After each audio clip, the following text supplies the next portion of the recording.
السلام عليكم ورحمة الله وبركاته.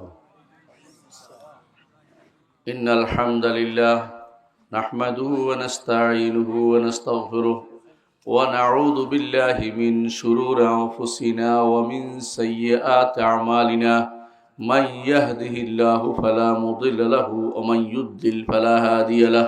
وأشهد أن لا إله إلا الله وحده لا شريك له وأشهد أن محمدا عبده ورسوله. أما بعد ويوم نسير الجبال وترى الأرض بارزة وحشرناهم فلم نغادر منهم أحدا وعرضوا على ربك صفا لقد جئتمونا كما خلقناكم أول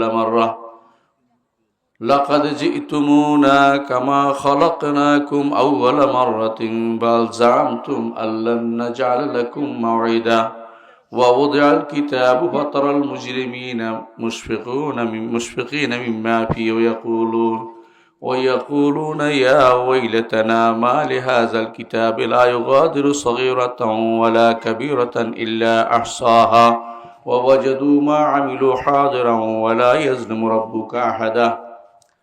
আলহামদুলিল্লাহ, সূরা কাহফের কয়েকটি আয়াত আমি আপনাদের সামনে তেলাওয়াত করেছি। আমি চেষ্টা করব শেষ পর্যন্ত আয়াতগুলি ব্যাখ্যা করতে। আপনারা শুনবেন তো ইনশাআল্লাহ?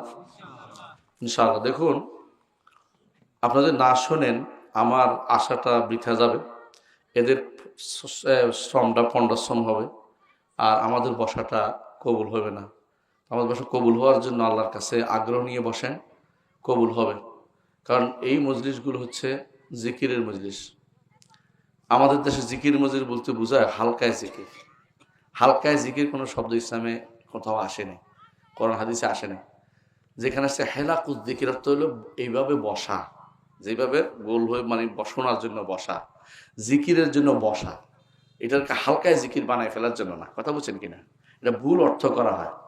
রাসূলুল্লাহ সাল্লাল্লাহু আলাইহি ওয়াসাল্লামের সাহাবীরা কোথাও বসলে এভাবে বসতেন, রাসূলের কথা শুনতেন যেন তাদের মাথার উপরে পাখি বসেছে। মাথার উপর পাখি বসলে কি করেন? নড়েন সড়েন না, কারণ উড়ে চলে যাবে, তাই না? ঠিক অনুরূপভাবে এরকম মজলিসগুলোতে শোনার জন্য বসতে হয়, যে আজকে আমি কিছু শুনে যাব। প্রিয় ভাইরা, কোন জিনিস সবচেয়ে বেশি দরকার আপনি কি জানেন? আপনি বলবেন যে আমার কাছে টাকা, আরেকজন বলে আমার কাছে চাকরি, আরেকজন বলে আমার কাছে ক্ষমতা, আরেকজন বলে আমার কাছে কি একটা বউ দরকার, তাই না? ইয়াং মানুষ। কিন্তু যে জিনিস না হলে সবগুলি বৃথা যাবে, সেটা হচ্ছে আল্লাহ সম্পর্কে জ্ঞান। দুনিয়াতে সবচেয়ে বড় দামি জিনিস হচ্ছে আল্লাহ সম্পর্কে জানা। আল্লাহ সম্পর্কে যদি জানেন, আপনি সব পেয়েছেন। আল্লাহ সম্পর্কে জানেননি, দুনিয়ার জান্নাতে আপনি ঢুকতে পারেন নাই। ইবনে তাইমিয়া রাহমাতুল্লাহ আলাইহি বলতেন, একজন প্রখ্যাত সাধক, বড় আলেম ছিলেন। তিনি বলতেন, দুনিয়াতে একটা জান্নাত আছে, এই জান্নাতে কেউ না ঢুকলে আখিরাতের জান্নাতে ঢুকতে পারবে না। দুনিয়াতে জান্নাত কোনটা? আল্লাহকে জানতে হবে। আল্লাহকে জানার জন্য তথাকথিত মারফতের কোনো দরবার নাই, এটা বানানো জিনিস। আল্লাহকে জানার জন্য আল্লাহর কোরআন এবং রাসূলের হাদিসকে শুনতে হয়, আল্লাহর কোরআন এবং রাসূলের হাদিস পড়তে হয়। আল্লাহকে জানার জন্য আল্লাহর কোরআনের ব্যাখ্যা শুনতে হয়, রাসূলের হাদিসের ব্যাখ্যা শুনতে হয়। আল্লাহকে জানার জন্য যারা আল্লাহকে জানে তাদের কাছে বসতে হয়। আল্লাহকে বেশি জানছে কে বলতে পারবেন? মুহাম্মদুর রাসূলুল্লাহ সাল্লাল্লাহু আলাইহি ওয়াসাল্লাম বলেন। দলিল হচ্ছে রাসূলুল্লাহ, আমার নবী বলছেন, ইন্নী ওয়াল্লাহি, অর্থাৎ ইন্নী, আমি আল্লাহ শপথ করি, নিজেই আল্লাহ শপথ করে বলতেছেন রাসূল, লা আ'লামুকুম বিল্লাহ, তোমাদের মধ্যে আল্লাহ সম্পর্কে বেশি জানি, ও আখশাকুম, আল্লাহকে বেশি ভয়ও করি। আমার নবী বেশি জানতেন বলে বেশি ভয় করে। আল্লাহকে যে বেশি জানে বেশি ভয় করে। কথা বুঝছেন কিনা? আপনি যখন জানবেন, খেয়াল করুন যে কারেন্টে কি করে, শর্ট করে, আপনি কি করবেন? কারেন্ট থেকে দূরে থাকবেন, বিদ্যুৎ থেকে দূরে থাকবেন। ছোট বাচ্চা বুঝে না বলে দৌড়ায় যায়, ধরে এটা করে এটা করে, বেবুস। দুনিয়ার বুকে বেশিরভাগ মানুষ অজ্ঞ থাকার কারণে, আল্লাহ সম্পর্কে অজ্ঞ থাকার কারণে তারা ভুলে বসে আছে, আল্লাহকে ভুলে বসে আছে। আল্লাহকে ভুলে বসে থাকলে ক্ষতি আছে আপনার, আল্লাহর কোনো ক্ষতি নেই। ওয়ালা ইয়াদুরুল্লাহ শাইআন, আল্লাহর কোনো ক্ষতি আপনি করতে পারবেন না। আল্লাহকে ভুলে গেলে কি হবে? আল্লাহ তাআলা কোরআনে কারীম বলেছেন, ওয়ামান আ'রাদা আন যিকরি ফাইন্না লাহু মাঈশাতান দানকা ওয়া নাহশুরুহু ইয়াওমাল কিয়ামাতি আমা। যে কেউ আমার স্মরণ থেকে মুখ ফিরিয়ে থাকবে, আমার স্মরণ, আল্লাহর স্মরণ, জিকির থেকে দূরে থাকলে কি হবে? ফাইন্না লাহু মাঈশাতান দানকা, দুনিয়ার জীবনে তার সংকীর্ণ। কোথায়? কবরে তার সংকীর্ণ অবস্থা। দুনিয়া তো সে ভালো, কত কত ভালো নিবেন, যত ভালোই জোগাড় করেন না কেন দুনিয়াতে, কবর নিতে পারবেন? কাফনের কাপড়ে কোনো পকেট নাই, ওই পকেটে দিলেও কাজে নাই, কাজে লাগবে না। আপনি যদি কোনো দুনিয়া থেকে যাওয়ার সময় কিছু স্বর্ণ বড়ির কয়েক বড়ি দিয়ে দেয়, কাজে লাগবে? নাকি ঘুষে চিন্তা করেন? হ্যাঁ, সেখানে কারো ঘুষ দিবে, কাজে আসবে না। আমাদের দেশে তো অনেক সময় জানেন কি, উপর থেকে কেউ কেউ শিখিয়ে দেয় উত্তর। আপনি হয়তো আপনাদের দেশে ভালো এলাকা বলে বলতেছি আর কি, বোঝানোর জন্য। কি করে? মাটি দেওয়ার পরে উপর থেকে কবরের কাছে, মাথার কাছে দাঁড়িয়ে একজনে শিখিয়ে দেয়, ওই অমুক, তুমি তো দুনিয়ার বুকে সাক্ষ্য দিতে তোমার রব আল্লাহ, তোমার দিন ইসলাম, তোমার নবী মুহাম্মদ সাল্লাল্লাহু আলাইহি সাল্লাম, তুমি এখন সেভাবে জবাব দাও। উপর থেকে প্রশ্ন আউট করে দিচ্ছে, বুঝছেন? তোমার উত্তর আউট করে দিচ্ছে, নকল সাপ্লাই দিচ্ছে। এরকম মানুষও আমাদের দেশে আছে ভাই, আমি নিজে দুই চোখে দেখছি। যখন বলেন কি করেন, আমার বাবা ওসিয়ত করে গেছে, এটা কইতে, মানে এই ওসিয়তের উপর চলতেছে, এই ওসিয়তের উপরে যত ভুলের উপর চলতেছে মানুষগুলো। মানুষগুলো চিন্তা করে না আল্লাহ আল্লাহ রসুল কি বলেছে, কোন চিন্তা করে না, দিন কোথায়, শরীয়ত কোথায়, ইমামরা কি বলেছে সেটাও চিন্তা করে না। আবু হানিফা রহমতুল্লাহ এটা করতে বলছে, মালিক রহমতুল্লাহ বলছে করতে, শাফিঈ বলছে, আহমদ ইবনে হাম্বল বলছে, কেউ বলে নাই। এগুলি শুধুমাত্র আপনার হুজুরে বলে বসে বসে বানায়। এরা বসে বসে কিছু একটা বানায়, এরপরে সবাই এটাকে চালু করে দেয়। সত্য মিথ্যার ধার তারা ধারে না। সারা দুনিয়ার যত ইলম আপনি অর্জন করেন, যত মাল আপনি অর্জন করেন, এই মাল কবর নিতে পারবেন না। সন্তান সন্ততি কবরে যাবে? কেউ যাবে না। রাসূলুল্লাহ সাল্লাল্লাহু আলাইহি ওয়াসাল্লাম বলেছেন, রাসূলুল্লাহ সাল্লাল্লাহু আলাইহি ওয়াসাল্লাম বলেছেন, মানুষকে যখন কবরে দেয়া হয় তিনটা জিনিস সাথে যায়, দুইটা ফিরে চলে আসে, একটা তার সাথে থেকে যায়। সম্পদ যায়, সন্তান সন্ততি আত্মীয় স্বজন যায়, আর যায় আমল। দুইটা ফিরে চলে আসে। যেটা তার সাথে গেছিল সবাই কি করে, যেই কাঁধে করে নিয়ে গেছিল ওই খাটিয়াটা নিয়ে চলে আসে, রেখে আসে শুধু ব্যাটারে, মানুষও চলে আসছে, বাকি রয়েছে আমলটা, আর কিচ্ছু বাকি নেই। এই কথাটা আল্লাহ তাআলা বলছেন, আল মাল ওয়াল বানুনা জিনাতুল হায়াতিদ দুনিয়া। দুনিয়ার জীবন, এই যে আমাদের জীবনটা দুনিয়ার জীবন, অস্বীকার করবেন? বিশ্বাস করুন, যত বড় হোক না হন না কেন আপনি, যত বড় নেককারে হন না কেন, এই দুনিয়ার জীবনকে আপনাকে ছেড়ে যেতে হবে। সত্য কিনা? ছেড়ে যেতে হবে না? ছেড়ে যাওয়াটা যত তাড়াতাড়ি উপলব্ধি করবেন তত লাভ। যত তাড়াতাড়ি উপলব্ধি করবেন। হতে পারে না কালকে মরে গেছি, আপনার বন্ধু বান্ধব কেউ মরে নাই, মরছে কিনা?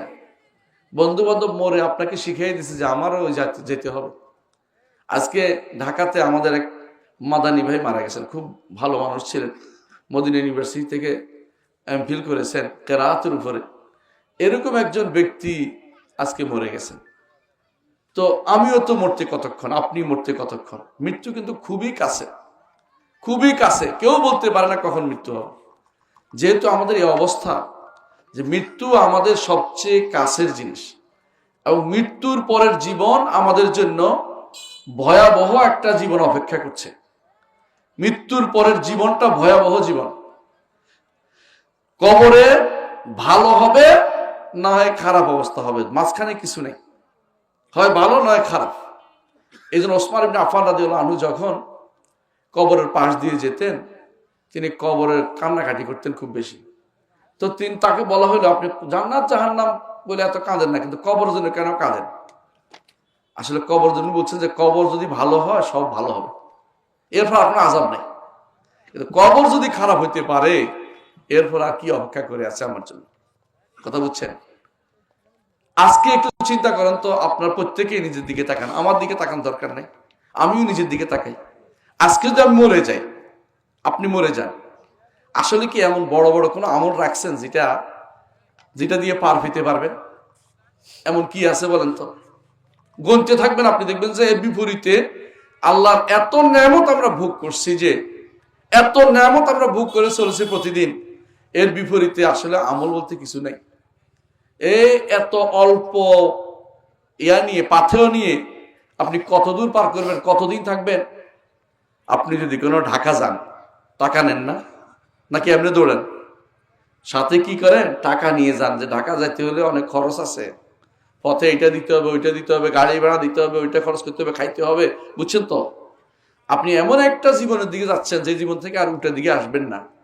ওই জীবন শেষ জীবন, ওই জীবন কোনোদিন মৃত্যু নাই, ওই জীবনের পরে কোনো মৃত্যু নাই, ওই জীবন স্থায়ী জীবন, লক্ষ লক্ষ কোটি কোটি বছর, যার বছরের কোনো শেষ নাই। ওই জীবনের জন্য আপনি কি পাথেয় সংগ্রহ করছেন বলেন? এখন একটু নিজেকে চিন্তা করুন। এই জন্য আল্লাহ তাআলা বলছেন, আল মাল ওয়াল বানুনা যিনাতুল হায়াতিদ দুনিয়া, সন্তান এবং সম্পদ এগুলো দুনিয়ার জীবনের শোভা, সৌন্দর্য। সন্তানও যাবে না আপনার সাথে, সম্পদও যাবে না। ওয়াল বাকিয়াতুস সালিহাতু খায়রুন ইনদা রাব্বিকা তাওয়াবান ওয়া খায়রুন আমালা। ওয়াল বাকিয়াতুস সালিহাতু খায়রুন ইনদা রাব্বিকা, কিন্তু যেগুলি নেক আমল বাকি থাকে সেগুলি থাকবে। নেক আমলগুলি শুধু থাকবে আপনার সাথে, বিশ্বাস করেন। নেক আমলগুলির সাথে আর কিচ্ছু যাবে না আপনার সাথে। এই নেক আমল করছেন কিনা আগে দেখেন। নেক আমল শুধু আপনার সাথে যাবে, আর কিচ্ছু যাবে না। রাসূল আমাকে এটাই বলেছেন, রাসূল আমাদেরকে এটাই বলেছেন, নেক আমল শুধু যাবে। তবে নেক আমল যাওয়ার সাথে নিয়ে গেছেন, কিছু জিনিস দুনিয়াতে রেখে গেলে, নেকের কারণ রেখে গেছেন, এটা কাজ হবে। নেকের কারণ বুঝেন কিনা? একটা ভালো কিছু করে গেছেন যেটা দিয়ে মানুষের উপকার হয়, আলেম বানিয়ে গেছেন, মানুষ উপকার হয়, সদকা জারিয়া করে গেছেন, মানুষ উপকার হয়। রসুলের তিনটা কথাই বলেছেন। রাসূলুল্লাহ সাল্লাল্লাহু আলাইহি ওয়াসাল্লাম বলেছেন, যখন বনি আদম মারা যায়, তার সমস্ত আমল শেষ হয়ে যায় যদি তিনটা কাজ করে যায়। একটা হচ্ছে ওয়ালাদুন সালিহুন ইয়াদউ লাহু, নেক সন্তান তার জন্য দোয়া করে। নেক সন্তান রেখে গেলে আপনার কাজে লাগবে। নেক সন্তান কেমনে হবে বলেন তো? নেক মুখস্থ করাইলে হইব? হ্যাঁ, কাফেরদের মাদ্রাসায় পড়াইলে হইব? খ্রিস্টানদের মাদ্রাসায় পড়াইলে হইব? আল্লাহর দিন না পড়াইলে হইব নেক সন্তান? কোরআন হাদিস না পড়াইলে নেক সন্তান হইব? নেক সন্তান হতে হলে নেককার জায়গায় পড়াইতে হবে। আম পাইতে হলে আম গাছের কাছে যেতে হবে, তাই না? কাঁঠাল পেতে হলে কাঁঠালের কাছে যেতে হয়। আপনি যদি মনে করেন যে মান্দার গাছে কাঁঠাল পাইবেন, তাহলে হবে না ভাই। নেক আমল যদি হয়, নেক আমল যদি আপনি রেখে যান, নিজে নেক নেক আমল করার মতো সন্তান রেখে যান। দ্বিতীয় আরেকটা নেক আমল, হ্যাঁ, একটা ওয়ালাদুন সালিহুন ইয়াদউ লাহু, একটা হচ্ছে নেক সন্তান আপনারা যেন দোয়া করবেন। আর একটা হচ্ছে সাদাকাতুন জারিয়া, সদাকা জারিয়া রেখে গেল। সদাকা জারিয়া বুঝছেন কিনা?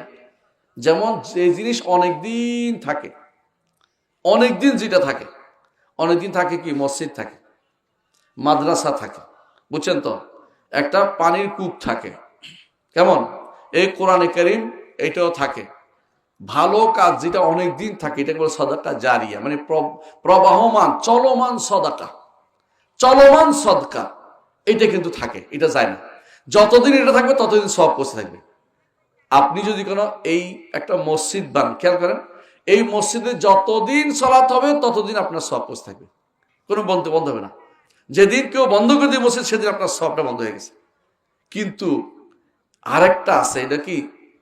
একটা হচ্ছে ইলমুন ইউনতাফা বিহি, এমন ইলম যা দিয়ে উপকৃত হয়, এমন ইলম যা দিয়ে উপকৃত হয়। কোন ইলম দিয়ে উপকৃত হয় বলেন তো? যে ইলম আল্লাহ এবং তার রাসূল রেখে গেছে। আল্লাহ তাআলা যে ইলম দিয়ে রাসূলকে পাঠিয়েছেন, সে ইলম।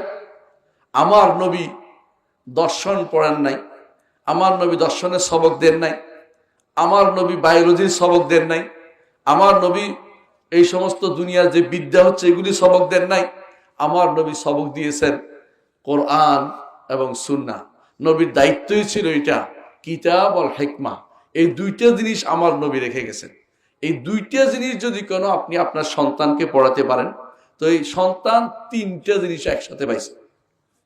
আপনার সন্তান যদি দিন শিখে, দোয়া করে, আপনার সন্তান যতদিন জীবিত থাকবে অতদিন সদকা জারি আপনার হবে। যত কাজ করে, নামাজ পড়লো, সন্তানকে আপনি সূরা ফাতিহা পড়াইছেন, সন্তান যেখানে সালাত আদায় করুক পৃথিবীতে, যখনই আলহামদুলিল্লাহি রাব্বিল আলামিন আর রহমানির রহিম মালিকি ইয়াউমিদ্দিন বলবে, আপনার কবরে সওয়াব পৌঁছে থাকবে। সূরা ফাতিহা পড়াইছেন, এটাও কাজে লাগছে। সুবহানাল্লাহ পড়াইছেন, এটাও কাজে লাগছে। বুঝছেন তো? সন্তানকে যা শিক্ষা দিবেন দিনের, এইটা আপনার আখিরাতের কাজে যোগ হয়ে যাবে। আপনার সন্তান যদি কোনো আরো মানুষকে শিখায়, যেন আপনার সন্তান শিখে আরো 10 জনকে শিখাইছে, ওইগুলিও আপনার আমলনামায় যুক্ত হয়ে যাবে। আল্লাহ, আপনি কত বৃদ্ধি হারে, চক্রবৃদ্ধি হারে, বুঝছেন তো? এই জন্য মুহাম্মদুর রাসূলুল্লাহ সাল্লাল্লাহু আলাইহি ওয়াসাল্লাম পৃথিবীতে যত মানুষ যত আমল করে, সমস্ত আমলের সমপরিমাণ সব আমার নবীর আমলনামায় যুক্ত হয়। আল্লাহ, আমরা না বুঝার কারণে বলি, আমরা যা পড়েছি তার সব যা মঞ্জুর করে সব আল্লাহ রসুলের কবরে পৌঁছাইয়া দাও, এগুলো বাড়তি কথা। আপনি না চাইলেও সব ওখানে পৌঁছবে, কারণ তিনি আমাদেরকে দিন শিক্ষা দিয়েছেন। কথা বুঝছেন কিনা? আমার নবী আমাদেরকে দিন শিক্ষা দিয়েছে। পৃথিবীতে যত মুসলিম যত সালাত পড়বে, যাকাত দিবে, হজ করবে, ওয়াজ করবে, ওয়াজ শুনবে, যত মুসলিমের সমস্ত সব আমার নবীর আমলনামা যুক্ত হয়ে যাবে। আপনি সেরকম একজন পিতা হতে পারেন, আপনি সেরকম একজন ব্যক্তি হতে পারেন। আপনার সন্তানকে নিজে পারেন নাই, আপনি নিজে পারলে তো ভালো, আপনি নিজে এরকম খাইয়ের হয়ে যান, কল্যাণকামী হয়ে যান। আমার নবী বলেছেন, মুহাম্মদুর রাসূলুল্লাহ সাল্লাল্লাহু আলাইহি ওয়াসাল্লাম, কুন মাফাতিহালিল খায়রি ওয়া মাগালিকালিশ শার, তুমি কল্যাণের পথ উন্মোচনকারী হও, অকল্যাণ বন্ধকারী হও। আপনি নিজে ভালো হয়ে যেতে পারেন, যে আমি দিন শিখবো, শিখাবো। খায়রুকুম মান তাআল্লামাল কুরআন ওয়া আল্লামা, তোমাদের মধ্যে উত্তম হচ্ছে ওই ব্যক্তি যে কোরআন শিখে এবং শিখায়। আপনাদের এই মাদ্রাসা কোরআন শিখে এবং শিখায় কিনা? না, আর কিছু? কোরআন শিখে এবং শিখায়। এইটা হাজার গুণ ইউনিভার্সিটির চেয়ে হাজার গুণ ভালো। বিভিন্ন ইউনিভার্সিটি আছে না বিশ্বের, ওগুলির চেয়ে হাজার হাজার হাজার হাজার গুণ ভালো। কারণ কোরআন শিক্ষা দেয়া এবং শিক্ষা নেওয়া হচ্ছে উত্তম কাজ। এর চেয়ে উত্তম কাজ পৃথিবীতে আর কিছু নেই। কোরআন আল্লাহর বাণী, আল্লাহ তাআলার কথা, আল্লাহ তাআলা কথা বলেছেন, আর কিছু আমাদের কাছে নাই। আল্লাহর বাণীটা শুধু আমাদের কাছে আছে, আল্লাহর কোনো কিছু আমাদের কাছে নাই। আল্লাহ তাআলা আরশের উপরে, আর সব আমরা সবের নিচে, কিন্তু আল্লাহর বাণীটা তিনি পাঠিয়েছেন কেন? এইটা পড়ে তার নৈকট্য অর্জন করার জন্য। এই সুযোগ হাতছাড়া করা যাবে না, এই সুযোগ হাতছাড়া করা যাবে না। দুনিয়াতে থেকেও আপনি আখিরাতের কাজ করে যাচ্ছেন। আপনার মতো সৌভাগ্যবান ব্যক্তি আর কত কম পৃথিবীতে পাওয়া যাবে না।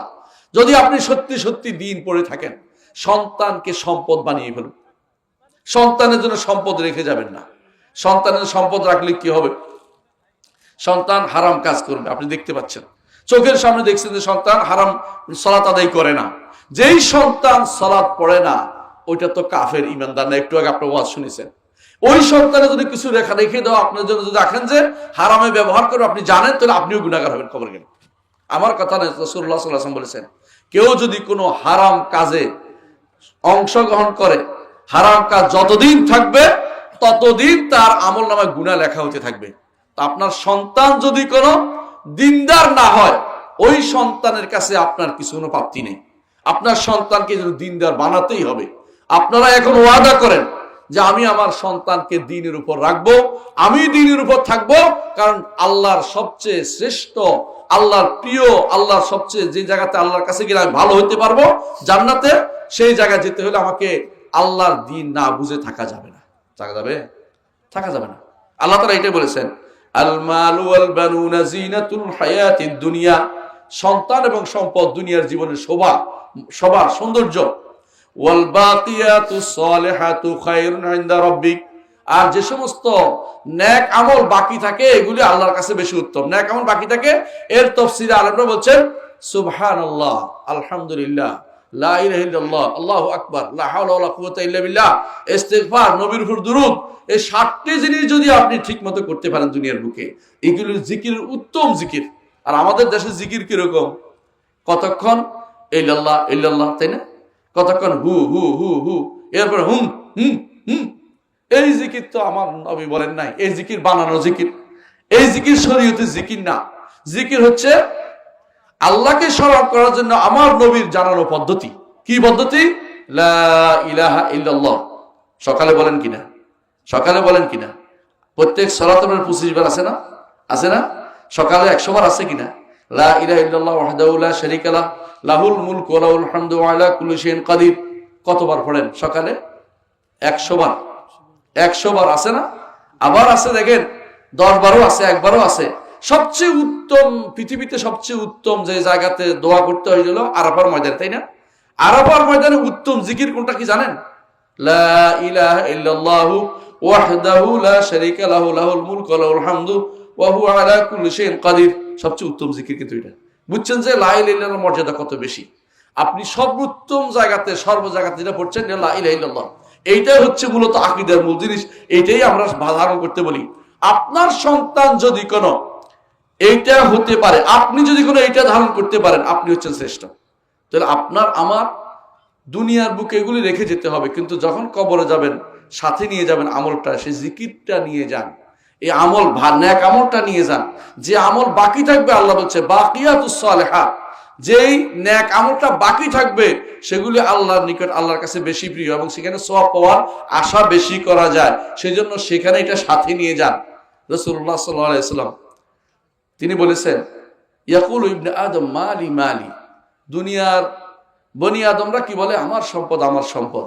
ও হাল মিন মালিহি ইল্লা মা আকালা ফাআফনা, তার সম্পদ তো ওইটাই যেটা সে খেয়ে হজম করে ফেলছে। ঠিক না? এটা কেউ নেয় না, এটা ঠিকই খাই ফেলছে আপনার। ওয়া লাবিসা আবলা, কাপড় পরিধান করে পচাই ফেলছেন, শেষ হয়ে গেছে। এই দুইটা ছাড়া আর কি আছে আপনার বলেন তো? আর কোনোটা আপনার না। আরগুলি কার? ওয়ারিসদের সম্পত্তি। আপনি দুনিয়াতে এত কষ্ট করে যে জিনিসটা জমা করেন আপনার জন্য না। এই জন্য মুহাম্মদ রাসূলুল্লাহ সাল্লাল্লাহু আলাইহি ওয়াসাল্লাম বলেছেন, তোমাদের কার কাছে নিজের সম্পদের চেয়ে ওয়ারিস সম্পদ বেশি প্রিয়? সে বলছে না, আমরা নিজের সম্পদ বেশি প্রিয়। বলছে তোমার সম্পদ তো সেটা যেটা তুমি খাইয়া পুরান করে ফেলছো, খাইয়া শেষ করে ফেলছো, কাপড় পরে পুরান করে ফেলছো। আর 3 নম্বরটা হচ্ছে সদকা দিয়ে দান করে আল্লাহর হাতে তুলে দিয়েছো। রাসূলুল্লাহ সাল্লাল্লাহু আলাইহি ওয়াসাল্লাম বলেছেন, দুনিয়াতে কেউ যে একটা সদকা দেয়, আল্লাহ এটাকে নিজ হাতে গ্রহণ করে কি করে? বাড়িয়ে বাড়িয়ে বাড়িয়ে বাড়িয়ে উপত্যকা পূর্ণ করে দেয়। উপত্যকা বুঝেন কিনা? 2 পাহাড়ের মাঝখানের এলাকা পুরোটা পূর্ণ করে ফেলে, এত বড় করে ফেলে। এবং কোনো কোনো বর্ণনা আসছে যে একটা বিশাল উট করে ফেলে, যে উটের মতো উটরা বাড়তে থাকে, বাচ্চা দিতে থাকে, এটাও এরকম বাচ্চা বড় করতে থাকে। আল্লাহ তাআলা এইটা বাড়িয়ে দেন কেন? ইমানদারদের সহযোগিতা করার জন্য। কিন্তু ঈমান নিয়ে কবরে যেতে হয় ভাই। ঈমান বাদে কবরে যাবেন, আপনার কোনো মূল্য নেই। ঈমান নিয়ে কবরে যাবেন, আপনার শেষ পর্যন্ত কিছু না কিছু পাওয়ার আছে। সন্তান দুনিয়ার বুকে যা করবে আপনি পাবেন, তবে ঈমান না থাকলে ওইটাও পাবেন না। হাসরের মাঠে সুপারিশ রাসূল করবেন না? করবেন তো, অনুমতি নিয়ে করবেন। কিন্তু ঈমান না থাকলে রাসূলের কোনো সুপারিশ হবে না। হাসরের মাঠে নেককাররা সুপারিশ করবে, কিন্তু ঈমান নাই, কোনো সুপারিশ নাই। কথা বুঝছেন কিনা? কবর আযাব একসময় মাফ হবে, ঈমান নাই, কবর আযাব কোনোদিন মাফ হবে না। জাহান্নাম থেকে একসময় ঈমান থাকলে বেরিয়ে আসবে, কবর আযাব ঈমান নাই, জাহান্নাম থেকে কেউ বের হইতে পারবে না, চিরস্থায়ী জাহান্নামী হয়ে যাবে। সবচেয়ে মূল্যবান জিনিস তাহলে কোনটা হলো বলেন তো? ঈমান। আমি কি বুঝাইতে পারছি কথাটা? মানে যেই জিনিস আপনার এই দুনিয়া এবং ওই দুনিয়া উভয়, এই কাল ওকাল উভয় জিনিসের দরকার, এটা হচ্ছে ঈমান। এজন্য আল্লাহ তাআলা বলছেন, ওয়াল আসরি ইন্নাল ইনসানা লাফি খুসর, শপথ করছেন আসরের। আসর বুঝেন তো? আসরের সালাতও হইতে পারে, সময়ও হইতে পারে, কালও হইতে পারে, মানে পুরো সময়টা হইতে পারে। মানুষের জীবন কেন আসরের কথা বলছে? কারণ মানুষ আসর কালটা একটা সূর্য ডুবার আগ মুহূর্ত, যেন আপনি যতক্ষণ সময় বুঝেন নাই। একটা সময় আমরা কিন্তু বুঝি নাই, বাচ্চা কাচ্চা ছিল, ছোট ছিলাম, বাচ্চা ছিলাম, দৌড়াদৌড়ি করছি, ওখানে গেছি, কিন্তু জীবনের শেষ মুহূর্তে এসে বুঝছি আমি তো কিছু করা হয় নাই। এই জন্য ওয়াল আসর, আসর শেষ সময়টার কথা মনে করুন, যে আপনার জীবনে এখন আর সময় নাই, অল্প একটু সময় আছে, সূর্য ডুবু অবস্থা হয়ে যাচ্ছে, আমার এখন কিছু করতে হবে।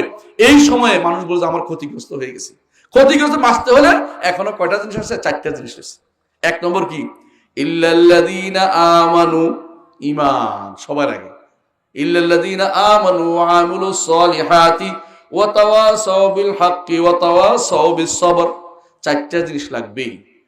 দুনিয়ার বুকে যারা আজ বড় বড় অফিসার পদ দখল করে পড়ায়, সন্তানদেরকে পড়ায় না, ওরা কার জন্য পড়ায় জানেন? আল্লাহ দুটা জিনিস, হয় দুনিয়ার স্ট্যাটাস, না দুনিয়ার সম্পদ, এর বাইরে কোনো উদ্দেশ্য নেই। বলতে পারে বুড়া, এই যে আপনাদের চা দোকানে কিছুক্ষণ বসে বুড়া আড্ডা দিয়ে বলবে, আমার ছেলে জানেন, আমার ছেলে ডিসি হয়েছে, আমার ছেলে এসপি হয়েছে, কিন্তু এইটা অহংকারের জায়গা।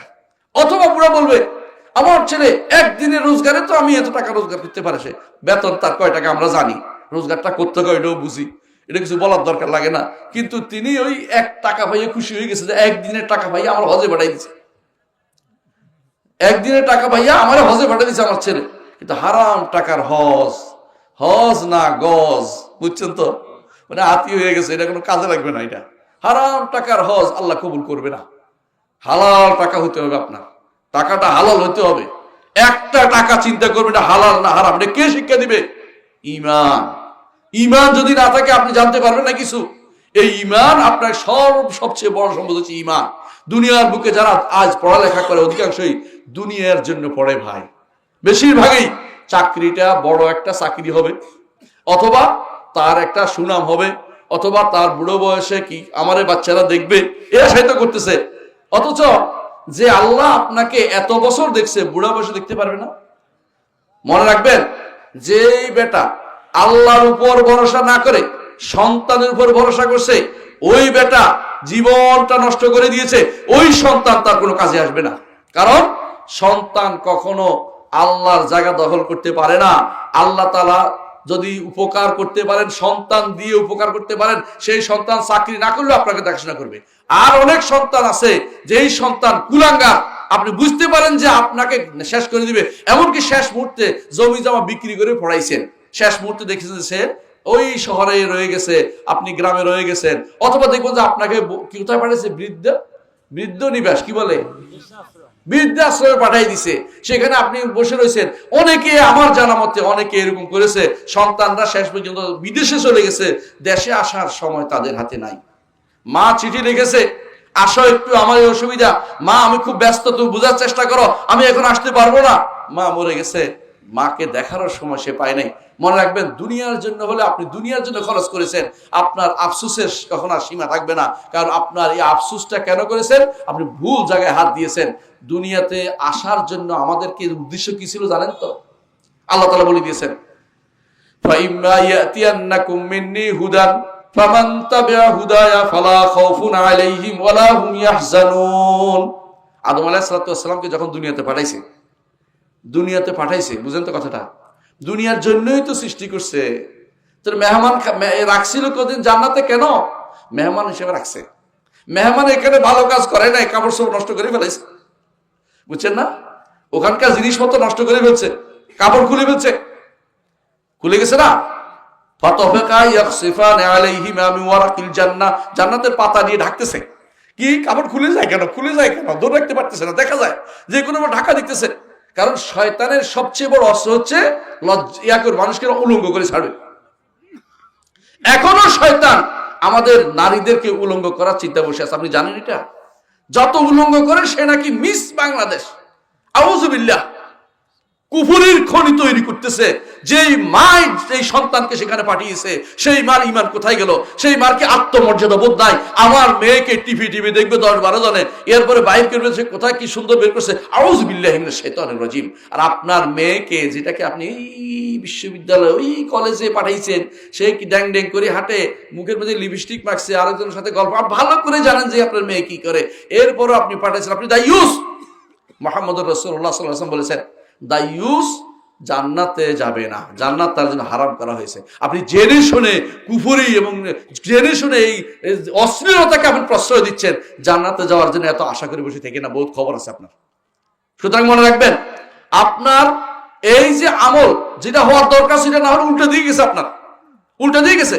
শয়তান কি করেছে? আমাদের পিতা মাতাকে উলঙ্গ করে ছাড়ছে জান্নাতে, যে কোনোভাবে জান্নাতে থাকতে না পারে। আল্লাহ তাআলা দুনিয়াতে পাঠিয়ে দেওয়ার সময় বলেছেন, ইম্মা ইয়াতিয়ান্নাকুম মিন্নী হুদান ফামান তাবিআ হুদায়া ফালা খাউফুন আলাইহিম ওয়ালা হুম ইয়াহজানুন। দুনিয়াতে পাঠাইছি, তবে হেদায়েত যাবে। দুনিয়াতে তোমাদের পাঠাই দিচ্ছি, তোমাদের কাছে কি যাবে? হেদায়েত যাবে আমার পক্ষ থেকে, আল্লাহর পক্ষ থেকে কি আসবে? কিতাব আসবে, নবী আসবে, রাসূল আসবে, বুঝছেন তো? এটা হেদায়েত। ফামান তাবিআ হুদায়া, যারা আমার হেদায়েতের অনুসরণ করবে, হেদায়েতের অনুসরণ করবে, কোনো ভয় নেই। আবার এখানে নিয়ে আসবো। তাহলে আমরা কোথায় ছিলাম? বলেন কোথায় ছিলাম? জান্নাতে। আবার যেতে হলে কি করতে হবে?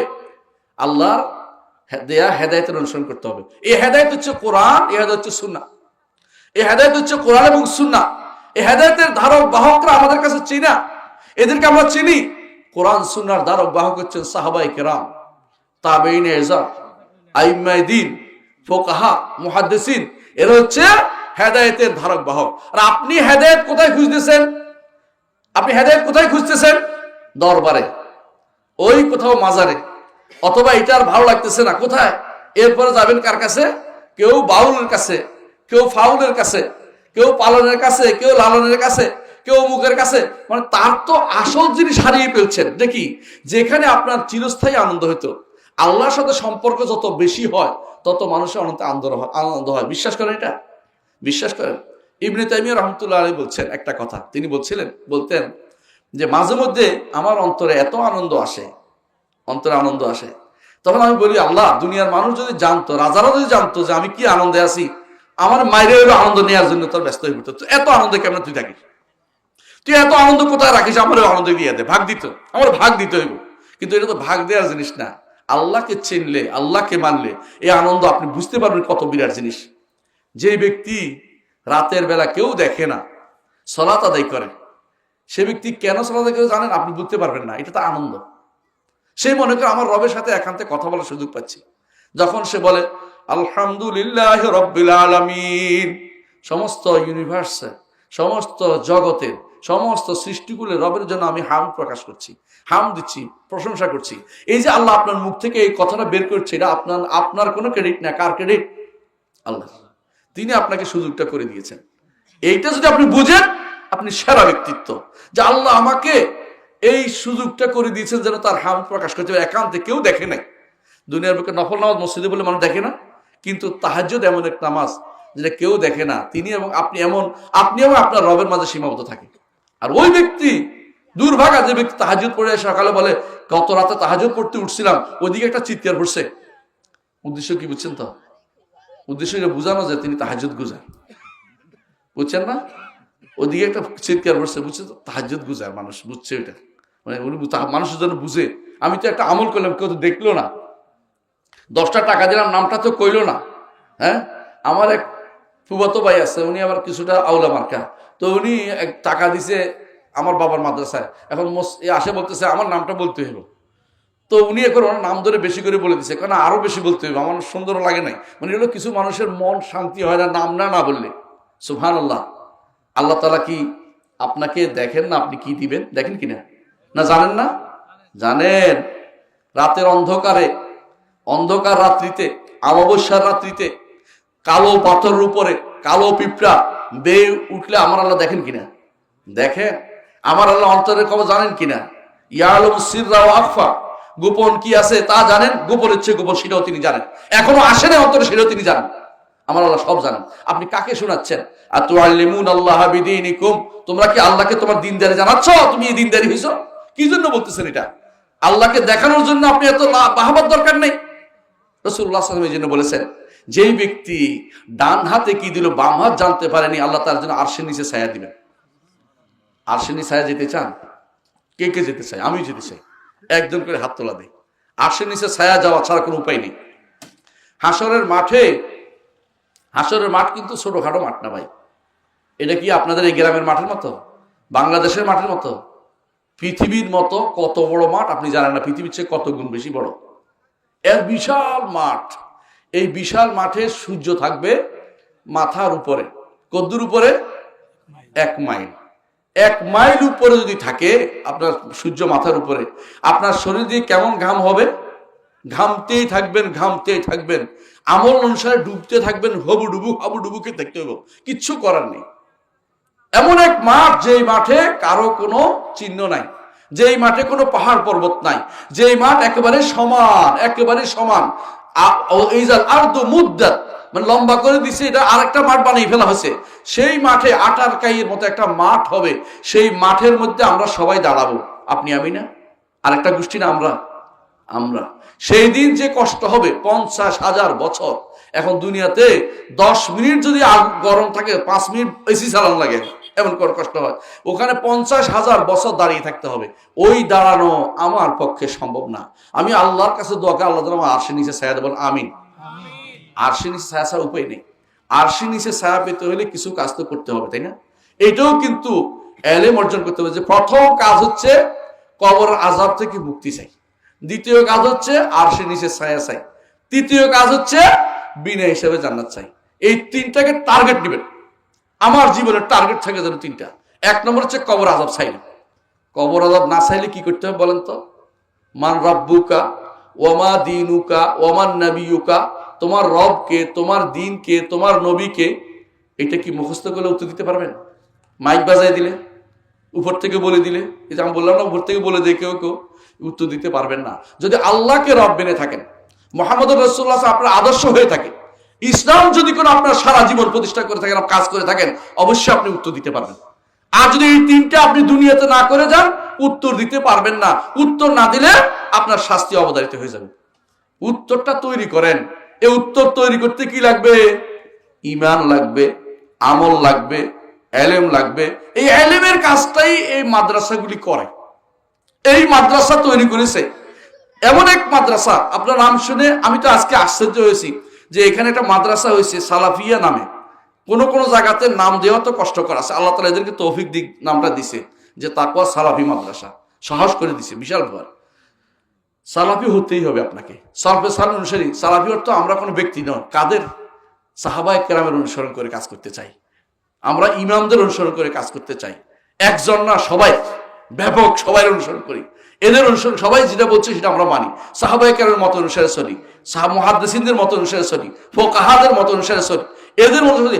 আমরা তথাকথিত হোমরা সোমরা ইহুদি নাসারা অমুক তমুক অথবা অমুকে তমুকে ভুল বলে গেছে, ওই আশারি মাতুরিদি হই না, ওই তথাকথিত মুতাজিলা হই না, মুরজিয়া হই না, কাদারি হই না, জাবারি হই না, এই জাতীয় কিছু হই না। আমরা আল্লাহ এবং তার রাসূলের পথে চলি। পারবেন না সে পথে চলতে?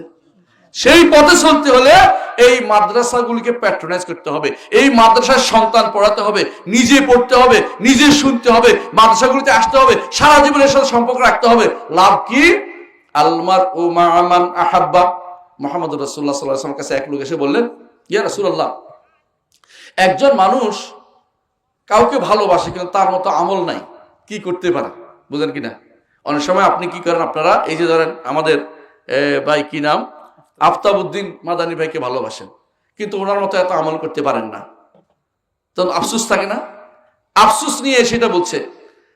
আনাস ইবনে মালিক রাদিয়াল্লাহু আনহু বলতেছে, আমি কান খাড়া করে শুনতেছি রাসূল কি জবাব দেন। রাসূলুল্লাহ সাল্লাল্লাহু আলাইহি ওয়াসাল্লাম তখন বললেন, আল মারউ মা মান আহাব্বা, একজন মানুষ যাকে ভালোবাসে তার সাথে তার হাসর হবে। আল্লাহু আকবার। আপনি হয়তো ওই জায়গায় যাইতে পারেন নাই, কিন্তু এই ভালোবাসার কারণে আপনি তার সাথে হাসর হতে পারবেন। তিনি বলছেন, আমার জীবনের শ্রেষ্ঠ দিন ছিল এটা, কারণ আমি ভালোবাসি রাসূলুল্লাহ সাল্লাল্লাহু আলাইহি ওয়াসাল্লামকে, আমি ভালোবাসি আবু বকরকে, আমি ভালোবাসি ওমরকে, আমি চাই তাদের সাথে আমার হাসর হোক। সুবহানাল্লাহ। সাহাবায়ে কেরামের ব্যক্তিত্ব জান্নাতি, তারা সাহাবার সমস্ত সাহাবী জান্নাতি। জান্নাতি লোকদের অনুসরণ করতে হবে আপনাকে, জান্নাতি লোকদের অনুসরণ করতে হবে। সমস্ত সাহাবী জান্নাতি। রাসূল বলেছেন, তুবা লিমান রাআনি, যে আমাকে দেখেছে তার জন্য সুসংবাদ। আল্লাহ তাদের ব্যাপারে বলছেন, রাদিয়াল্লাহু আনহু ওয়া রাদু আনহু, আল্লাহ তাদের উপর সন্তুষ্ট, তারাও আল্লাহর উপর সন্তুষ্ট। সুবহানাল্লাহ। এরকম জায়গায় আমরা কেউ পৌঁছতে পারবো না। এই মানুষগুলিকে আপনি ভালোবাসুন, এই মানুষগুলো যা রেখে গেছে সেগুলো অনুসরণ করুন। আপনাকে সালাফি নাম না দিলে আপনি সালাফি, আপনাকে কেউ সার্টিফিকেট দেওয়া লাগবে না। আপনি সত্যিকারের আল্লাহর বান্দা হবেন যদি আপনি সত্যিকার এই পথে থাকতে পারেন। এই ইমানি জিনিসগুলো চেতন আপনি লালন করুন। ওই দুনিয়ার মানুষের হানাহানি মানানো তৃপ্ত হবেন না। ক্ষমতায় যাওয়ার জন্য ব্যস্ত হওয়ার দরকার নেই। ক্ষমতায় যাওয়া না গেলেও আপনার জান্নাত নসিব হবে। বুঝেন কিনা? ইমান না থাকলে ক্ষমতায় গেলে জান্নাত নসিব হবে, হবে কিনা? কথা বুঝেন ভাই। ইমানটা মূল সম্পদ, এটা না থাকলে কোথাও কোনো কিছু কাজে লাগবে না।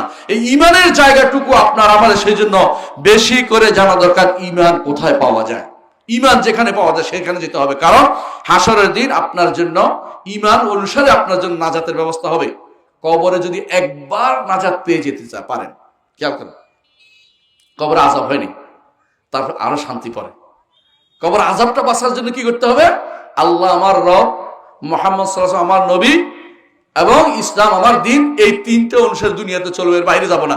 আপনি যদি আপনার সন্তানকে এগুলিতে না পড়ান, আপনি কিন্তু আমানতের খেয়ানত করলেন। আমানতের খেয়ানত। সন্তানরা আপনার জন্য আমানত। একটা সন্তান বাবার কাছে আমানত। কত মানুষ সন্তান পায় না আপনি জানেন? কত মানুষ কান্নাকাটি করে আল্লাহ একটা সন্তান দাও দেয় না। আপনাকে আল্লাহ সন্তান দিয়েছেন, আপনি একটাকে বলেন মাদ্রাসায় পড়াবো, যেটা হাত পা ভাঙ্গা অথবা কিছু কম বুঝে এটা মাদ্রাসা, আর যেটা বেশি বুঝে এটা বলেন যে কলেজে, ওই ইউনিভার্সিটিতে, ওই এইটা শিখাবো, ওইটা শিখাবো, ব্যবসা ওইটা শিখাবো। আপনি দুনিয়াদার বানাচ্ছেন কোন কারণে? আপনি তার উপরে জুলুম করতেছেন, সন্তানের উপর জুলুম করতেছেন। সন্তানকে আগে দিন শিক্ষা দেন, দিন শিক্ষার পরে বড় হলে সে ইউনিভার্সিটি পড়ুক, কলেজে পড়ুক, অন্য জায়গায় পড়ুক, আপত্তি নাই। প্রথম কাজ হবে সে প্রথম যেটা আল্লাহ নাজিল করেছেন, ইকরা বিসমি রাব্বিকাল্লাযী খালাক, খালাকাল ইনসানা মিন আলাক, ইকরা ওয়া রাব্বুকাল আকরাম আল্লাযী আল্লামা বিল কলম আল্লামাল ইনসানা মা লাম ইয়ালাম। আল্লাহ যেটা দিয়েছেন এটা পড়তে বলছে, আল্লাহর নামে পড়তে বলছে। আল্লাহর নামে কি বায়োলজি জিনিস পড়বেন না? আল্লাহর নামে আল্লাহর কিতাব পড়ে বলেন? আল্লাহর নামে আল্লাহর কিতাব পড়তে হবে। আল্লাহর কিতাব পড়ার আগে বিসমিল্লাহ আউযু বিল্লাহ পড়তে হয়, বিসমিল্লাহ শুরু করতে হয়। বুঝেন আপনি? আল্লাহর নামে হারাম জিনিস পড়া যায় না, হারাম জিনিস বিসমিল্লাহ দিয়ে শুরু করা যায় না, ঈমান চলে যায়। মদ যদি বিসমিল্লাহ করে খান, ঈমান থাকবে? ঈমান শেষ। গুনার কাম বিসমিল্লাহ করে করা যায় না। আপনি বুঝেন? আল্লাহর নামে পড়তে বলছে। পড়াটা কি পড়বেন? আল্লাহর বাণী পড়বেন, তার হাবিবের বাণী পড়বেন, আল্লাহর কথা পড়বেন। আমাদের কাছে আল্লাহর কথাটা আছে, আল্লাহর কথাটা সালবে সালেন, আল্লাহর কথার মধ্যে কান্নাকাটি করতে আল্লাহর বাণী আসছে, আর কিছু নাই। একটা সময় আসবে এই বাণী চলে যাবে, একটা সময় আসবে এই বাণী থাকবে না। কোরআনে কারীমে আল্লাহ তাআলা বলছেন, যখন قال الرسول يا رب ان قوم اتخذوا هذا القرآن مهجورا, কোরআন দেখবেন লেখা চলে গেছে, কাগজটা পড়ে রয়েছে, মানুষের অন্তরের ভিতরে থেকে মুছে যাবে, কারণ মানুষ এখন পরিত্যাগ করে বসবে।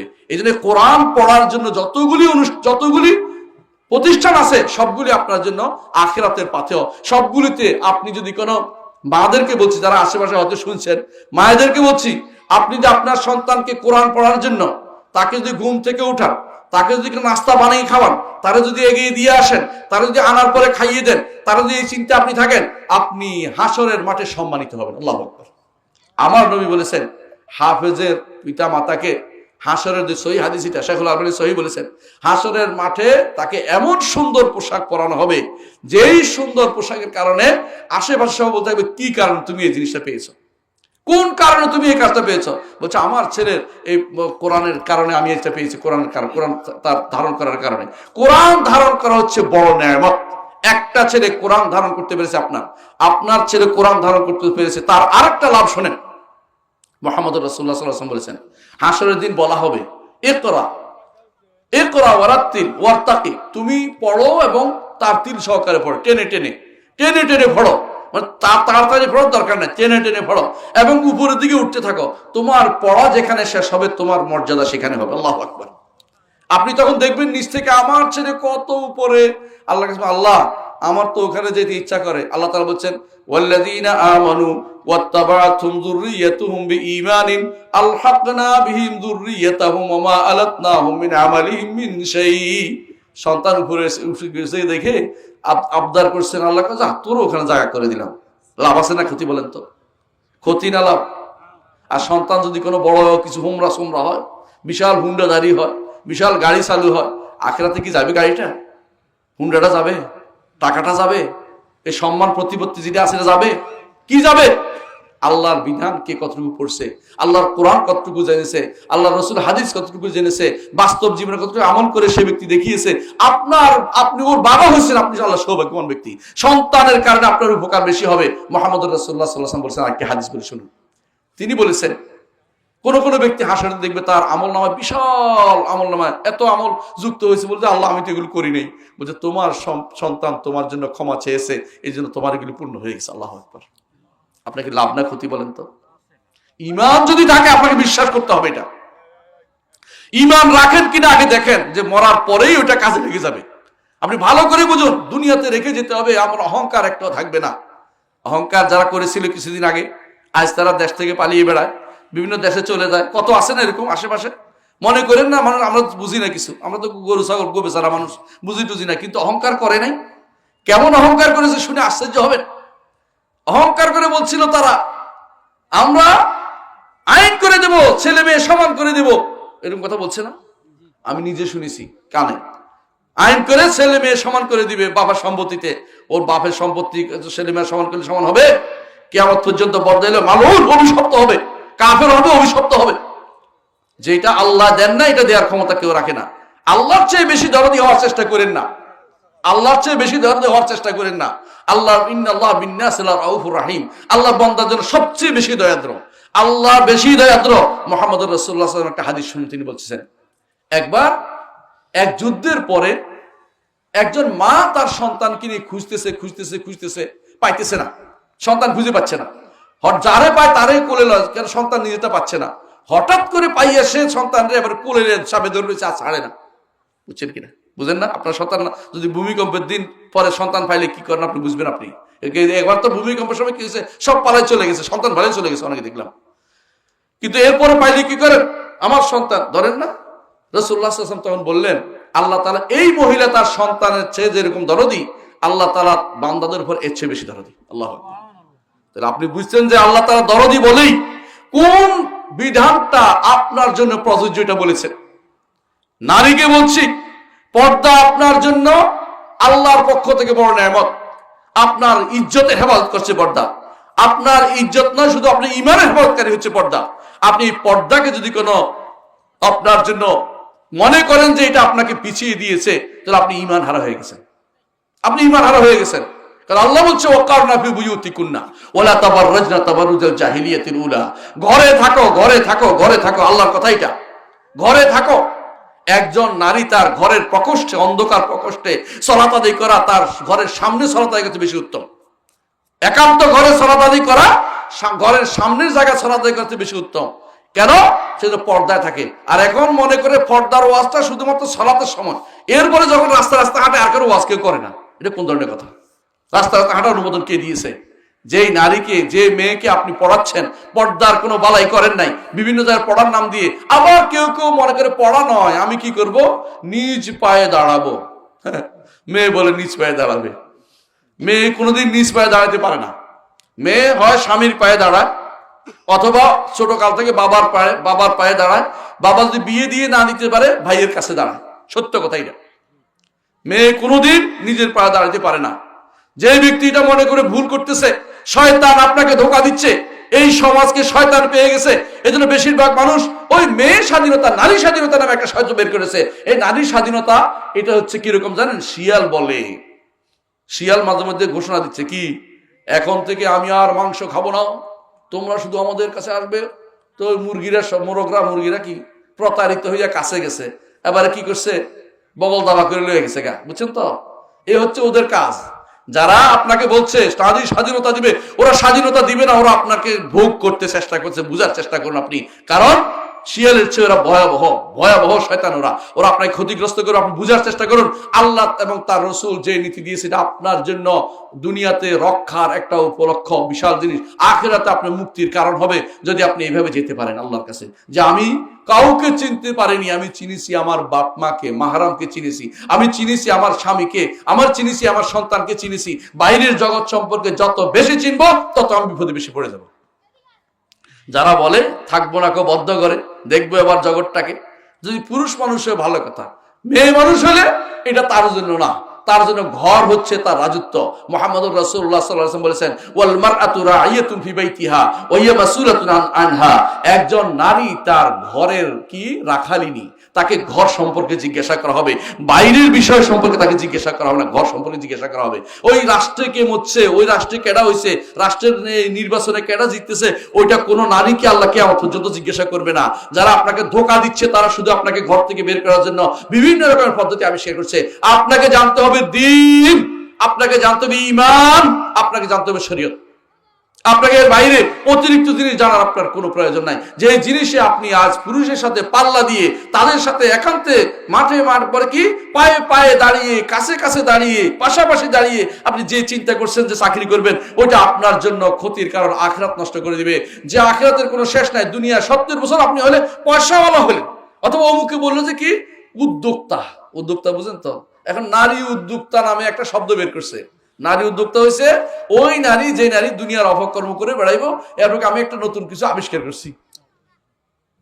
কি আবিষ্কার করে জানেন তো?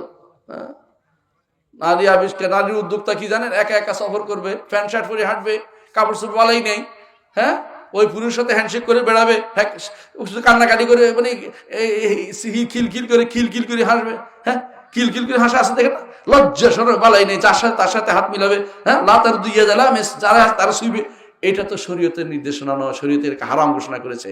নারীকে ঘরে থাকতে বলেছে। প্রয়োজন তার জানার বিষয়টা হচ্ছে, নারীর জানা প্রথম কাজ হচ্ছে শরীয়ত তাকে জানতে হবে, ঈমান আকীদা তাকে জানতেই হবে। এই জানার জায়গা নারীদের জন্য হচ্ছে, অবশ্যই আপনি বেশি দূর যাওয়া লাগবে না, ঘরে জানবে আর মাদ্রাসায় পড়বে। এরপরে যদি বেশি যদি জানা তার শরীয়ত দরকার হয় কোথাও সমাজের, সেখানে বেশি জানতে পারবে, কিন্তু তাকে অবশ্যই শরীয়ত মেনে সেটা করতে হবে। শরীয়তের বাইরে গিয়ে যদি সেটা করে সেটা হারাম হবে। কথা বুঝতে পারছি? যেই নারী পর্দা করে না সেই নারী পড়ালেখা করা তার জন্য জায়েজ হবে না। বাইরে যেয়ে, বুঝছেন তো, বাইরে গিয়ে পড়ালেখা যায় অতিরিক্ত, বাইরে দেশের বাইরে তো জায়েজ হবে না মাহরাম ছাড়া, মানে আপনার এলাকার বাইরে যদি যেতে হয় পর্দা নিয়ে যেতে হবে। বাইরে বাইরে গেলে পর্দা নিয়ে যেতে হবে, ঘর থেকে বেরোলে পর্দা নিয়ে যেতে হবে। কারণ আমার নবী বলেছেন আলমারআতু আওরা, মহিলা হচ্ছে ঢেকে রাখার জায়গা। ফাইজা খরাজাত ইস্তাশরাফা শয়তান, একটা নারী যখন ঘর থেকে বের হয় শয়তান তাকে উকি মারে। পাইছি পাইছি, এর দিয়ে আমি 10 জনকে শেষ করব, এর মাথার মধ্যে উকি দে, ওর একটা কথা বল, ও একটা কথা বলবে, আর ও মনের ভিতরে ইল মোটিভ আসবে। যুবক, কোন নারীর প্রতি টান থাকে না, মিথ্যা কথা। যত কালাই হোক, যত বাকাই হোক, যত উল্টাপাল্টাই হোক, 10 দিন পাশে মাথার কাছে জ্ঞান জ্ঞান করবে, 11 দিনের দিন কি লাগবে? ভালো লাগে বসবে, ভালো লাগে বসবে, বুঝেন কিনা? চাকরি জায়গাতে সবচেয়ে বেশি তার ভালো লাগবে। কেন?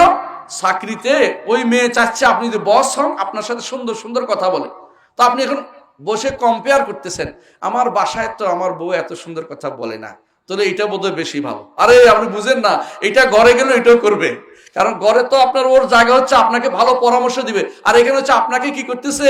তোষামত করতেছে, তেল মারতেছে, তোষামত করতেছে। সুতরাং কোন নারীর এই বাহ্যিক জায়গাতে আপনি প্রতারিত হবেন না। আপনার ঘরের নারীকে ভালোবাসুন, সে আপনার ভালোবাসা পাওয়ার যোগ্য, এবং তাকে ঈমানি চেতনা দিয়ে বাড়িয়ে তুলুন, তাকে ঈমান ও আমল সালেহ করার জন্য উদ্বুদ্ধ করুন। এটা সবচেয়ে বেশি দরকার আমাদের।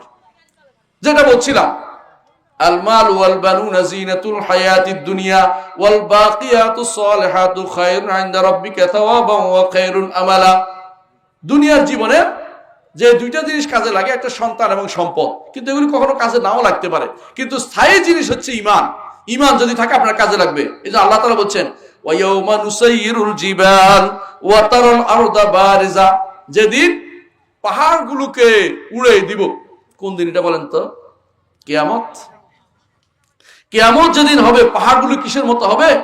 দুনা তুলার মতো হয়ে যাবে, তুলার মতো উঠবে, আর জমিনটা প্রকাশ পেয়ে যাবে। পাহাড়ের কারণে যে জায়গাটা এখনো কি আছে, ঢেকে আছে, এটা প্রকাশ পেয়ে যাবে। কোনো জমিনের কোনো কিছু আর অবশ্যই থাকবে না, সব প্রকাশ পেয়ে যাবে। ইয়াউমা তুবাদদালুল আরদু গায়রাল আরদি ওয়াস সামাওয়াত ওয়া বারাজু লিল্লাহিল ওয়াহিদিল কাহ্হার। আসমানও পরিবর্তন হবে, জমিনও পরিবর্তন হবে। মানুষ আল্লাহর সামনে একা একটা বিশাল ভূমির মধ্যে এসে উপস্থিত হবে। সেদিন কি করবে? আল্লাহ তাআলা বলছেন ওয়া হাশারনাহুম ফালাম নুগাদির মিনহুম আহাদা। সবাইকে আল্লাহ একত্রিত করবেন, কাউকে ছাড়বেন না। দুনিয়াতে এখন কি করেন?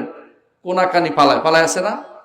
সরকারের আক্রমণের ভয়ে বহু মানুষ বিদেশে পালাই আছে না, আনতে পারতেছে না, তাই না?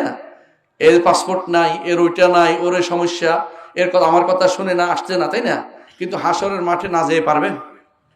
বলেন না, বলে আমি কোন একটা গাছের পিছনে ধরে রাখবো যাতে না যেতে পারি, তাই না? মাটি আটকে ধরতে পারবেন? কোনো কিছু? হাসরের মাঠে প্রত্যেকে উপস্থিত হবে। আমাদের উপস্থিত কেমনে হবেন? কাপড় নিয়ে? কাপড় নাই, খতনা করানো নাই, জুতা নাই, 50,000 বছর দাঁড়িয়ে থাকবেন। একটু ভয় করেন না আল্লাহ? মহান রব্বুল আলামিন তিনি কত বড় আপনি জানেন? তার বড়ত্ব একটু উপলব্ধি করুন। আসমান জমিন সহ সবগুলি আল্লাহর সামনে অনেক ক্ষুদ্র। জমিনগুলো আল্লাহর মুষ্টির ভিতরে থাকবে। কত বড় মুষ্টি তার!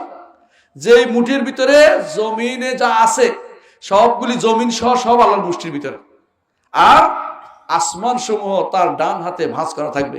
বিশাল বিশাল আসমান। আসমান দেখছেন? আসমান দেখছেন? কেউ দেখিনি। মানুষের মধ্যে দুইজনে দেখছে, একজনে দেখে আর আসে নাই, একজনে দেখে আবার আসছে। চিনছেন তো কে? ঈসা আলাইহিস সালাম দেখেছে, আসে নাই, আসবে।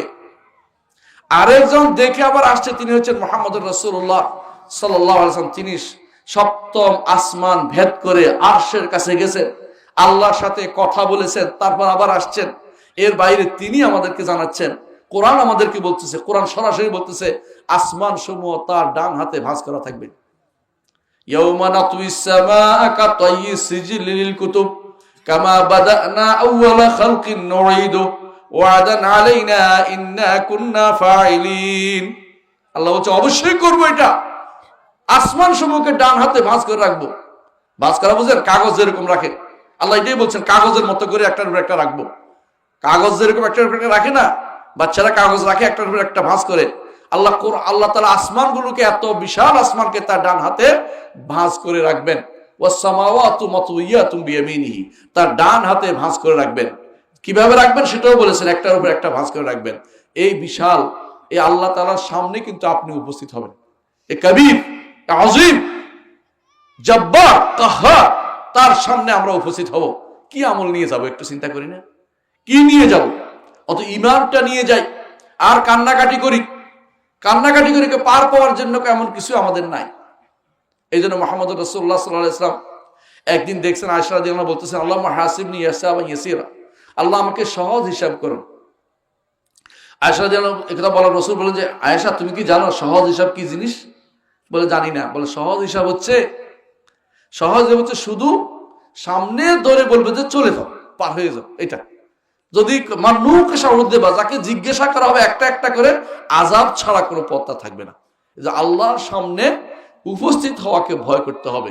আল্লাহ তাআলা কোরআনে কারীমে এই জন্য বলেছেন, ওয়ালিমান খাফা মাকাম রাব্বি জান্নাতান, যে ব্যক্তি আল্লাহর সামনে দাঁড়ানোকে ভয় করবে, আল্লাহ তাকে দুইটা জান্নাত দিয়ে ধন্য করে দিবেন। আল্লাহ জান্নাত যেতে চাই তো আল্লাহকে ভয় করুন। আল্লাহকে ভয় করলে দুনিয়াতে ভয়ের কাজ করে যেতে হবে। আল্লাহকে ভয় করে মুখস্থ করলে হবে? মুখস্থ করে কি করতে হবে? যেটা করলে আল্লাহ নারাজ হয় না সেটা করতে হবে। আল্লাহ কি করলে নারাজ হয় না? আল্লাহ কি করলে নারাজ হয় না? আল্লাহর দ্বীন শিখলে, ইসলাম মানলে, নবীকে মানলে, কোরআন মানলে, হাদিস মানলে আল্লাহ নারাজ হয় না। এটা অবশ্যই আপনাকে ধারণ করতে হবে যে এই জিনিস আমাকে চলতে হবে, আল্লাহর দ্বীনকে মেনে চলবো।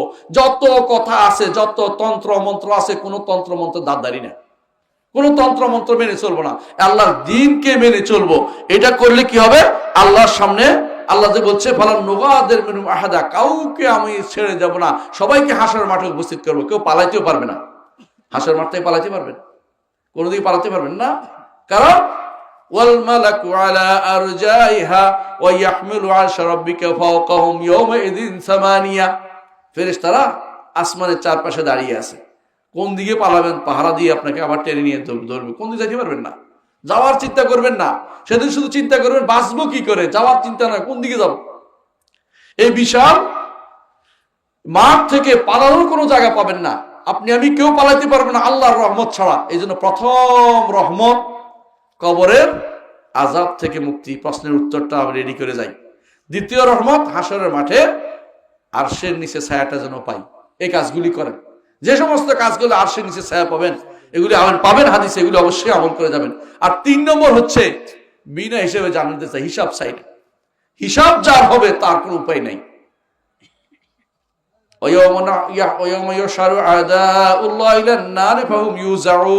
আল্লাহ তাআলা বলছেন, যেদিন আল্লাহর শত্রুদেরকে একত্রিত করা হবে। আল্লাহর শত্রু হতে চান না মিত্র হতে চান? আল্লাহর শত্রু হতে চাইলে আল্লাহর দ্বীন পড়তে হবে, কোরআন হাদিস পড়তে হবে, আল্লাহর দ্বীন শিখতে হবে। আর শত্রু কারা? যদি মিত্র হতে চান না পড়বেন, আর যদি শত্রু হতে চান তাহলে যে কোনো আল্লাহর দ্বীনের বিরুদ্ধে চলে। আজ অনেকে আল্লাহর দ্বীনের বিরুদ্ধে চলে। আল্লাহ শরিয়া বলে তাদের মানা লাগে না, শরিয়া আইন তারা মানতে চায় না, কোর্টের হারাম আইন তারা নিচ্ছে, শিরিক নিচ্ছে, তাগুতের পিছনে ছুটছে, ওই বাইরের বিভিন্ন তন্ত্র মন্ত্র আনি প্রতিষ্ঠা করার চিন্তা করতেছে, ওইগুলির পিছনে পাগল হয়ে গেছে সবাই। এগুলি দিয়েই থাকতে হবে, এগুলি আমাদের বলতে হবে, এর জন্য পিছনে ছুটতেছেন। এগুলি সবই কিন্তু আপনার জন্য আল্লাহর শত্রুতা প্রমাণ করছে, আল্লাহর পক্ষে আপনি নাই। কারণ জান্নাতে আবার যেতে হলে আল্লাহর হেদায়েত অনুসরণ করতে হবে। আল্লাহ ওয়াদা বলে দিয়েছেন, ফামান ইত্তাবা হুদায়া ফালা খাউফুন আলাইহিম ওয়ালা হুম ইয়াহজানুন। যে ব্যক্তি আমার হেদায়েতের অনুসরণ করবে, কোনো ভয় থাকবে না। আর যদি হেদায়েতের অনুসরণ না করে তাহলে ফা ইন্না লাহু মাঈশাতান দানকা, তার সংকীর্ণ জীবন রয়েছে। ওয়া নাহশুরুহু ইয়াউমাল কিয়ামাতি আমা, কিয়ামতের মাঠে অন্ধ হিসেবে উঠবেন। হাসর মাঠে কি হিসেবে উঠবে? অন্ধ হিসেবে উঠবে। ক্বালা রাব্বি লিমা হাশারতানি আমা ওয়াকাদ কুনতু বাসীরা, সে বলবে আল্লাহ আমি তো চোখে দেখতাম, সেরকম ভাবে উঠালেন না, অন্ধভাবে উঠালেন কেন? আল্লাহ তাআলা বলে কাযালিকা আতাতকা আয়াতুনা ফানাসিতাহা ফাকাযালিকাল ইয়াউমা তুনসা। এবার তোমার কাছে আমার আয়াত এসেছে। আয়াত দেখছেন তো, কোরআন আয়াত বুঝেন তো, আয়াত এসেছিল, তুমি এগুলি পড়ো না, এগুলি ভুলে গেছে, বসে আসিলা, এগুলি চিন্তা করো না, গবেষণা করো না, এগুলি দরকার মনে করো নাই, পড়ার বাস্তবায়নের চিন্তাও তুমি করো নাই। আজকের দিনে তোমাকে এইভাবে ছেড়ে রাখা হবে, তোমাকে শাস্তি, এটা হাসরের মাঠের শাস্তি, এরপরে জাহান্নামের শাস্তি আরো ভয়াবহ। হাসরের মাঠেও শাস্তি হবে, মানুষের হাসরের মাঠেও শাস্তি হবে, বুঝছেন কিনা? ভয়াবহ শাস্তি অপেক্ষা করছে আরো পরে। তাহলে একজন মানুষ যদি বাঁচতে হয়, যদি সত্যিকার আল্লাহর দিন ছাড়া কোনো পথ নেই, আল্লাহর দিন সে মেনে তাকে চলতে হবে। আল্লাহর দিন সে যদি বাঁচতে হয়, আল্লাহর দিন নিয়ে তাকে চলতে হবে, দিন মানতে হবে। দিন মানার ক্ষেত্রে কোনো ছাড় দেয়া যাবে না। কেউ আপনাকে কবরে কিছু দেওয়া যাবে না, হাসরের মাঠেও দিবে না। সেদিন সবাই পালাবে। যেই সন্তানের জন্য অট্টালিকায় রেখে গেছেন, যেই সন্তানের জন্য সম্পদ চুরি করেছেন, রাষ্ট্রীয় সম্পদ, যেই সন্তানের জন্য বিদেশে বিশাল বিশাল বাড়ি কিনে রেখে আসছেন, বুঝলেন, সবচেয়ে পা দিয়েছে একজনে, বাংলাদেশের একজনে 120টা বাড়ি কিনছে দুবাইতে। আমি বললাম 120টা বাড়িতে পা কোথায় রাখবে, হাত কোথায় রাখবে, ঘুমাবে কোথায় জায়গায়? হ্যাঁ, এগুলো হচ্ছে কি যশা, লোভী মন। সে সব ভোগ করতে পারবে না, তার সন্ততির জন্য রেখে যাচ্ছে। সেই সন্তান হাসরের মাঠে পালাবে আপনার থেকে, আপনার সাথে দেখাও দিবে না, আপনাকে হয়তো খুঁজবেও না, আপনিও তারা হয়তো খুঁজবেন না। আল্লাহ তাআলা এটাই বলেছেন, ইয়াউমা ইয়াফিরুল মারউ মিন আখি ওয়া উম্মিহি ওয়া আবি ওয়া সাহিবাতিহি ওয়া বানিহি। স্ত্রীও পালাবে, মাও পালাবে, বাবাও পালাবে, বন্ধুও পালাবে, সবাই, কেউ আপনার কাছে থাকবে না। কেন? হাসরের মাঠে একসাথে উঠবে না। বুঝছেন না কথাটা? বুঝলেন কিনা? আপনি যে উঠবেন, আপনি কি আপনার মায়ের বাড়িতে উঠবেন, একসাথে উঠবে দুজন? না, কে কোথায় উঠবে কেউ জানে না। বিশাল মাঠ, কেউ কারো খুঁজি পাবে কিনা সন্দেহ, কিছু হবে। সবাই নিজের চিন্তা আছে, আল্লাহ কেমনে বাঁচবো আজকে, ওই যে আমি কেমনে বাঁচবো এই চিন্তা করে থাকবেন। যদি দেখেও পালায় থাকবে, কথা দিবে না, কিছু দিবেন, আপনার কিছু দিবে না সেদিন। আর দুনিয়াতে যারা জুলুম করেছেন, মানুষের সম্পদ আহরণ করেছেন, সবাই হাজির হয়ে যাবে, আমার ভাগ দাও, আমার ভাগ দাও। যদি আপনি কিছু ন্যাক আমল থাকে নিয়ে যাওয়া ভাগ করে, আর শেষে অন্যরা কি করবে, বদ আমলগুলো আপনার কাঁধে উঠিয়ে দেবে। কত বিপদে আছেন আপনি। মানুষ নিজে ইচ্ছা করে বিপদে কেন যেতে যাবে? কেন আমি বিপদে নিব হাতে? যে জিনিস আমার না সেটা আমি নিব না, আমার যেটা উপকার আমি শুধু সেটাই করব। ইমানদার এর মধ্যে থাকে, এর বাইরে যেতে পারে না। সেই জন্য যে জিনিস করলে দুনিয়া ও আখিরাত উপকার, তা হচ্ছে ঈমান এবং আমলে সালেহ। ঈমান এবং আমলে সালেহ। ইন্নাল্লাযীনা আমানু ওয়া আমিলুস সালিহাতি কানাত লাহুম জান্নাতুল ফিরদাউসি নুজুলা খালিদিনা ফিহা লা ইয়াবগুনা আনহা হিওয়ালা। ঈমান আনবে, আমলে সালেহ করবে, জান্নাতুল ফিরদাউস তার জন্য মেহমানদার হিসেবে রাখা হবে। বুঝছেন তো? চিরস্থায়ী হবে, বের হতে চাইবে না। দুনিয়ার মানুষ বের হতে চায় কেমন, হাওয়া বদল করতে, তাই না? আখিরাতে হাওয়া বদল লাগবে না। এমন এমন জায়গা আছে, আপনি হাওয়া কি বদল করবেন, আর হাওয়া অটোমেটিক বদল হয়ে গেছে। আপনি বসন্তকাল চাইবেন, বসন্তকালে শুধু বসন্তকাল, কারণ সূর্যের, জান্নাতের ভিতরে কোনো সূর্যের আলো নাই, তো কি হবে? ওয়াশরাকাতিল আরদু বিনুরি রাব্বিহা, জমিন আলোকিত হবে নূরের চেহারা, আল্লাহর চেহারার আলোতে জান্নাতের জমিন আলোকিত হয়ে থাকবে। আল্লাহু আকবার। সেই জমিনে যেতে চান? কে কে যেতে চাই? আমিও চাই। আল্লাহ কবুল করুন আমাদের হাতগুলিকে, আমিন। সেই জান্নাতের সেই জমিনে যেতে চাই। সেই জমিন তাদের জন্য আল্লাহ রাখবে, আল্লাযীনা লা ইউরিদুনা উলুওয়ান ফিল আরদি ওয়ালা ফাসাদা। দুনিয়ার বুকে অহংকার চায় না। অহংকার কারা করে জানেন তো? চাকরিজীবীরা বেশি অহংকারী। ওয়ালা ফাসাদান, এবং যারা ফিতনা ফাসাদ তৈরি করে, ক্ষমতাসীনরা ফিতনা ফাসাদ তৈরি করে। এই দুইটা জিনিস চাইবেন, আখিরাতের বাড়ি থেকে দূরে থাকবেন। এই দুইটা জিনিস থেকে যত মুক্ত থাকতে পারবেন, দুনিয়ার বুকে আপনাকে যেখানে দিবে সেখানে ইসলামী দ্বীনের কাজ করে যাবেন। আপনি হচ্ছে সত্যিকার আল্লাহর বান্দা। সেরকম বান্দা হতে হবে। আল্লাহ আমাদের তৌফিক দান করুন। আল্লাহ আমাদেরকে এই দিনকে বোঝার তৌফিক দিন এবং দিনের উপর চলার তৌফিক দিন। আল্লাহ আমাদেরকে এবং প্রতিষ্ঠানগুলিকে চালিয়ে দেখার তৌফিক দিন এবং সন্ততি দিয়ে প্রতিষ্ঠানগুলিকে আমাদেরকে সবসময় জিয়ে রাখার তৌফিক দিন। আল্লাহর কাছে দোয়া করছি, আল্লাহ আমাদেরকে কবুল করুন। আমিন। আসসালামু আলাইকুম ওয়া রাহমাতুল্লাহি ওয়া বারাকাতুহু।